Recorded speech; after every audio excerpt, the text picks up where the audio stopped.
آخرت تش کته دا ورځې مبارکې سوې یوم یقوم الناس لرب العالمین چې کله به ودرېږي خلک رب العالمین ته سوې دې ورځې مبارکې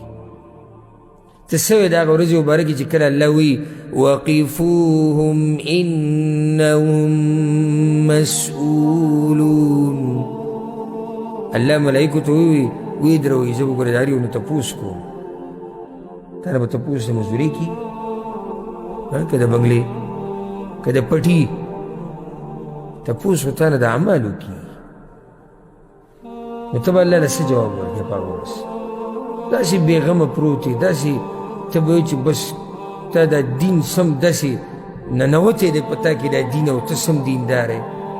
هېڅ یره نشته دا زړه دې بلکل نه رپېږي چې زه روان کم طرف ته یم دا مخه مې کم طرف ته ده موږ ټول روان یو په کومه لار باندې د آخرت په لار کې او مخه م ښی ته ده او ګس ته ده او یا شاته ګورو مخه م بل طرف ته کړې ده وایو ده وي آخرت ته روان آخرت ته روان خو دا مخه کوم آخرت ته که په هغه ورځ به الله له څه جواب ورکړي چې کله الله وایي ودرو زه به دوی نه تپوس کوم دا خبره د مؤمن په زړه کې ګوره ډېره یره پیدا کوي کله چې په دې دنیا کې ولله المثل الاعلى د الله خو اوچت مثال دی په دې دنیا کې چې کله داسې غټ سړی ووایي که نه وایي صبر تا نه به زه تپوس وکړم دله به یې خوب نه ورسي والله خوب وله نه ورځي ټوله شپه دا سوچ کوي چې زما نه به څه تپوس کوي که نه ورځي وله خوب نه ورځي وله نو سم خیال دی چې عرش وله ووایي زه به تپوس کوم وایي او بیا هم ستا زړه نه هېرېږي دې د لاسه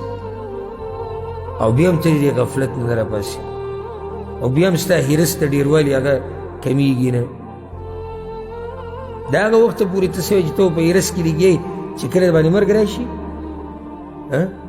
مرګ پورې بیا به څه کوې د مرګ نه باندې بیا به راشي دنیا ته ستا څه خیال ما ته یو سړی ووایي کوم وخته پورې لګیې بوډاوالي پورې نو بوډاوالي کې به ته بیا څه وکړې بعض وایي چې ګیره مې سپینه شي بیا به دینداري شروع زه ته ورته ورسېد اولنۍ خبره خو دا ده چې تا ته چا وي ته به ودرېد ته ورسېد ته به څه چل وکړې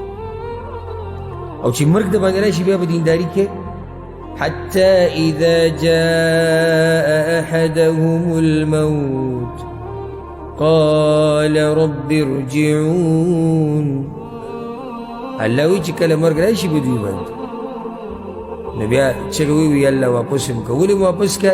لعلي أعمل صالحا چې زه وي نیک اعمال وکړم ستا څه مطلب دی چې هغه وخت کې بیا ته الله ته ووایي تا به راواپس کړم بیا به راځي بیا به د الله پرېږدي چې صحیح ده بیا وکړه ورشه واپس شه نه بیا خو واپس راتلی نشته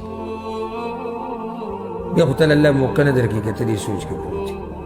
او که ته دا وایې چې دا مال به تا سره همیشې نو دا مال خو هم تا سره همیشه نه دی ته په څه سوچ کې پروت یې چې کله غریب شي بیا به د الله په دین مال ولګوي دې ته پروت یې اوس ځوان یې چې کله هډوکي دړ شروع کړي بیا به تهجد کوې اوس دې ذهن تیز دی چې کله دا ذهن دې کمزوری شي بیا به علم زده کوې اوس ځواني ده د الله هر قسمه بندګي کولی شي چې کله بوډاوالی راشي بیا به شروع کړې بیا خو خفه کېږه ما نه مه خو عقل دې کم دی عقل دې څه دی کم دی د آخرت په باره کې نو دنیا په باره کې خو تا سمه پي ایچ ډي کړې ده د آخرت په باره کې د عقل په قص کم استعمالوي په قص یعنې دې ته هم ښه پته ده چې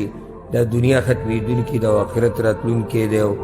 دا څه چې اوس دي دا به هر وخت نه دا راته هم ښه پته ده خو په قصد یې ځان جاهل کړی دی دې ته وایي قصدن عمدن ځان دې سره ښکاره کول چې جاهل موږ نه